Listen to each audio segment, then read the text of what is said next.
We'll be back from the break. Of course, you're still watching Smart 24 TV as we're having discussions in relation to the State of the Nation's address. Of course, we're waiting to hear what the accountability has been like for the year 2022. And of course, a part of the major factors which will be discussed in today's State of the Nation address will be in matters of security, economic development, and corruption. And of course, quite so many matters that have been affecting Ugandans at large. Of course, regardless of where you're operating from, you're being affected by these three phenomena: corruption, security, and of course, the development in which you operating in, the atmosphere in which you're operating in the different respective businesses. But of course, now, today we are going to be, at this time now, we shall be arranging down to take a look at the aspect of trading. Because the previous State of the Nation's address, the president actually said he's not going to remove the taxes. They're going to stay the way they are. And that was a little bit of a negative aspect when it comes to the trading community. And also remember that part of the budget, financial year 2023-2024, there is a certain percentage that is anticipated that should come from the Uganda Revenue Authority. But remember, that money is going to be taxed and gotten levied from the traders. So we want to also get to see how realistic will that be. And with me right now, I'm joined with Kwebi Hamuzamil. He's the spokesperson of CAFO, that is Kampala Arcades Association. Of course, he's going to be giving us more insights regarding this particular matter. You're welcome, Mr. Muzamil. Yeah, thank you very much. It's good to be on 24 Smart TV. And the viewers out there, Kwebi Hamuzamil Avol is my name.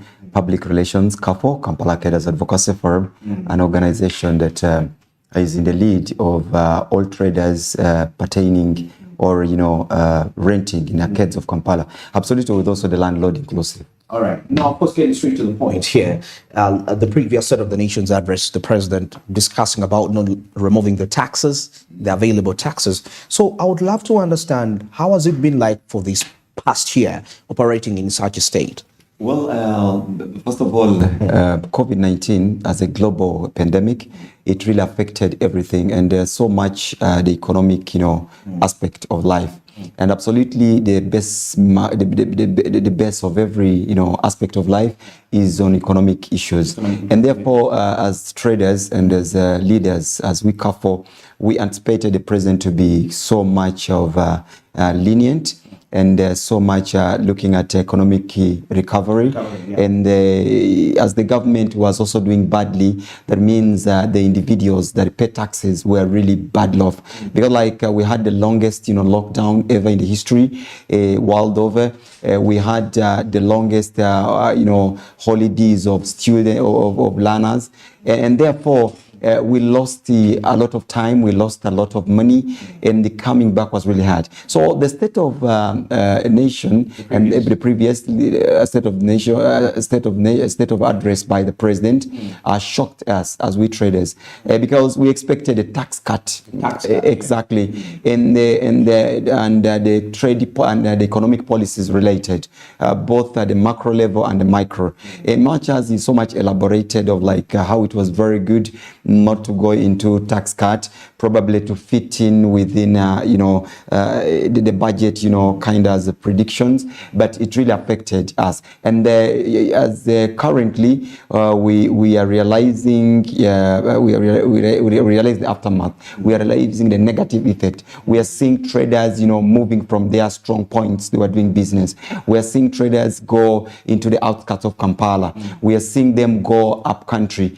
For example, CAFO has a microfinance that helps out these traders. Very many disappeared with the organization's money, and for those that remained, again came back, much as they had debts, they came back and they were like, please give us a revolving fund. So I expected the president to really look at tax cut so that we all fit in. One, I was among the people that went to the president during COVID in Entebbe, and our plea was one, to look at interest rates of the banks so that they can really go down.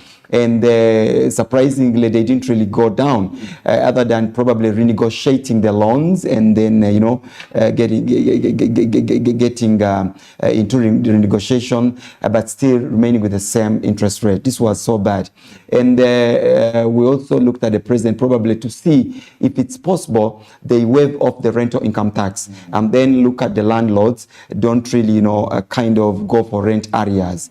You understand? Because I'm looking at an Akeda who is paying 3 million a month, and then a year is paying 36 million. That's really a lot of money. So therefore 2 years is paying 72 million lockdown. So it's coming back, and then the landlord is saying that you must pay my money. I'm giving you, as what is on ground. So therefore this tenant maybe has got a capital of 50 million, but you see the rent areas that accrued from the lockdown is sweeping all the money, is sweeping all the capital. You understand that? And the sales are low. There is no client that's really coming, walking into his business premises. And at the end of the day, very many lost their commodities to their landlords, and they really had to relocate to square one. They went back to the village. Glory be to God that I'm an African. There is a fallback. You hear people saying, I understand that. Probably everybody has got an ancestral land where he can start from. So very many relocated. And for those that remained, and they shift to outskirts. And no wonder that the outskirts of Kampala are full, by the way. Currently. You go to Blenga, you find there are very many. You go to Nansana, it's full. As far as Bujuko, as far as the Chitemu, deep, these feeder roads of, they are full, and these were strong traders in the case of Kampala. So that means they lost their real capital. They started back. Somebody was paying rent 3 million is now going to a shop of 200,000. So therefore, that State of Nation address did not really benefit us at all. And as I talk right now, there is one arcade called the Apple Arcade, which has shifted ownership from one landlord to another. As I talk now, I left them shifting from this arcade because the landlord has just increased from to almost 100%. The new landlord, that if you have been paying 2 million, you find that now you're going to pay maybe around 4. You understand? So the traders now are very wise. Traders are very wise, and they are very keen to whatever is going to affect their business. They better relocate before the catastrophe of rent areas hit them. So they have decided to shift Apple Arcades. They are shifting seriously. Like shops are being getting empty seriously. Why? But this will not only affect the landlord. This is going to affect the revenue seriously. So therefore, we go back to the other point that the country, that the president or the government at large was supposed to look at the rental income tax, because the landlords tell you there is rental income tax. I am on a loan. I need to make recovery. My building is under. It is operating on a loan. I lose it. The next minute the bank is likely to come. Look at the way the bank got stuck with collaterals. Exactly. To 487 big property. We're looking at big mega properties that are in billions of money. You understand? That was those were by statistics after COVID. And surprisingly, when a bank gets stuck with a property, it means there is no buyer for it to get its liquidity. Yes. You understand? So therefore, the bank themselves also, really got, fixed. Got fixed. Somebody are calling, let us probably renegotiate the loan. Somebody is saying, no, even if it's negotiation, I can't pay this. I can't pay this. Yes. You understand that? So the person is also lost. The client is also lost. Okay. So now they are putting it on market. They are auctioning it. Exactly. And the buyers are not there. You understand? Surprisingly, we were hit also by inflation. Inflation within 3 months, it shifted, the upward shift, 3 times in 3 months, from 8 I remember to that 9 time the statistics to 10.5. Yeah. You understand? That's how it was. You understand that? Food prices shoot up, seriously, and cost of living became high. It was quite Exactly. very So we did not expensive. we didn't benefit much. Yeah. We didn't. Now, of course, now from that perspective, because it's very clear that the previous set of the nation's address didn't benefit you at all. Now, before we get into your anticipations, there is this aspect that the part of the money that's going to finance the budget, the URA, there is a percentage you're supposed to contribute. And As in it's domestic collection. domestic taxes collections. But then I want to understand from that very perspective, the tax has stayed since last year. Taxes have stayed the same, and now URA has a demand to finance, which money partly is going to come from the traders. How realistic is that? Well, I want to be very clear. If things go on like this, in the economic aspect, there is the environment we're living in. The government may not hit the target. It may not. So the government may not. You see, it is in black and white that this financial budget, we have been struggling a lot, running to money lenders to give us money. Anybody that can really, give money to sustain the salaries of this month. I think you've been seeing them. Very true. Whereby we even got some money lender from Kenya. Exactly. And then at the end of the day, I think they didn't realize him being substantial. But for him, the man came out like, here I am. I can give you this 2.5 trillion. You sustain yourself for this month and all that. So what does that mean? That means that the budget that we are trying to sustain, you understand that, and the projections we made that we shall collect taxes beyond, of this March, did not come to realistic. I want to quote one honorable Kateshumba, the former commissioner customs. I heard him say, it is on record, I heard him say that they had always advised the government, understand that, to probably either they really give favorable taxes, so that there are very many key players that come into the tax, in the tax arenas. Understand that, but government would not adhere to that. And I quote him. He also said that when he was still the commissioner of customs, this is Dick Kateshumba. Yes. When he was a commissioner of customs, the government, Minister of Finance, would not listen to them. Minister of Finance would push them, you understand, hook or by crook, to say that they collect taxes, when actually, when they would view the taxpayer, they will really see that he is incapable of paying that kind of amount. So therefore, what they would do, they would use unscrupulous means. Means that are not authentic, that are not ethical, as in tax collection is concerned, to see that what come May, they should really collect the taxes. That means I go back practically to how I really see them practice their tax collection in the arcades of Kampala. It is on record, a URA guy may come on a closed shop, but closed as it is, the owner is not there. He would still give an assessment when the shop is income closed. tax. And then there are days whereby there are incidents whereby the tax assessment sheet is sent below the door. Yes. And then tomorrow, as they open, the shop was empty. Nobody was there. That means what is the income tax that they are collecting, which is the 30% of what somebody collects gross income. Yes. Understand that? Then minus business expenditures, and then they put up the 30%. That's income tax. But at the end of the day, now somebody walks into somebody's shop, and it's a small car shop. Somebody has already come with a preconceived mind of today, go and give assessments not less than 2 million. Okay. So these young ladies and gentlemen walk into the taxpayers arena.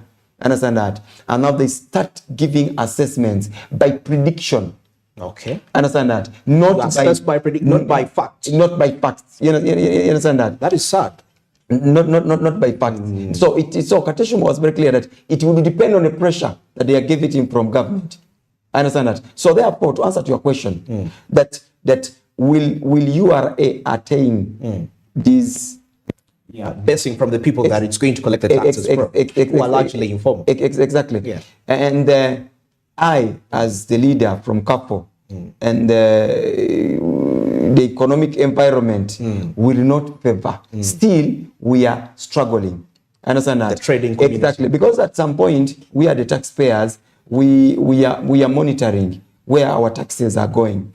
Okay. If I'm still driving a vehicle on very many potholes, very sharp potholes, and then at the end of the day tomorrow I find it's the council, using real soil, covering up this whatever, making amendments, and so like it shows how we are really doing badly. But again, there is that unrealistic kind of management of this economy, whereby like the lawmaker in the parliament of Uganda is also demanding an increment. Understand that? It's very much so. Very true. Besides the parliament being very big, Ugandan parliament is so big that we don't deserve to even have 100 MPs, but they're in 500 plus. Understand that? And they have high appetite for money. Understand that? But again, there are sections of this country that really need much attendance too. The army men, the policemen, the teachers, the doctors, because they are the pillars of the life of our lives. Security is very paramount. Health is very paramount. Education, if we are to have a development in this country, then we should have ably capacitated human beings. But at the end of the day, those who are playing, the key players in these sectors, if they are not catered for, and the lawmakers are having much appetite of getting money from the taxpayers, it's really absurd. So if we are not doing well, I expected lawmakers to come and say, after COVID, we are in recovery. Let us reduce our salary to 50%. Okay. You understand? Because when salaries are because instead of the taxes being staying the same, probably, exactly. if the salaries are cut, exactly, the taxes can be adjusted. Exactly. Then, but again, you hear people being laid off. And I understand that people are being laid off from workstations for probably to meet the company's goal. Exactly. One of the ways to cut operation. Yes. I understand that. So therefore, there is that much unrealistic, kind of tendency. I don't know why our lawmakers are of this behavior. It's for sure. It really pains me. Okay. Yes, I would love to be an MPS, but again, I don't know if I went to parliament, I would also have that much appetite. I don't know that I would really miss you can only tell when you're there. I can only tell when I'm there. When you're there. Yeah. Really, if I'm to be so much unfair to Ugandans in that level, then when my teacher is really suffering, that taught me, when the doctor is really suffering. Exactly. You see, there is this tendency of patriotism, which is okay. I like the patriotism tendency, the patriotism coaching to these teachers, to these doctors, and all that. But for as long as the political arena, the top administrators are not also patriotic, there is no way policeman is going to be patriotic. There is no way traffic officer is going to be patriotic. Wow. Exactly. Very interesting. Of course, I'm with Kwebi Hamzamil, who's the spokesperson of CAPO Trade Organization, and we're discussing down the trade aspect. Of course, we've been following from the previous State of the Nation's address, where the president really not pointed on of the taxes remaining constant, and also vis-a-vis the aspect that the Uganda Revenue Authority has a task, of course, to collect some money which is going to fund the budget. So we have been assessing the realistic aspect from this matter. But, well, according to the overall conversation, definitely the previous State of the Nation's address wasn't of great benefit. That is to the trading community. Well, right now, let's get into the break. And, of course, when we return, we shall be discussing some other related aspects, of course, in the line of corruption. But this time around, we shall focus and center much more into the trade organizations, because we know that before corruption takes the bigger center stage, it must be resolved at institutional level. More of that coming up after the break.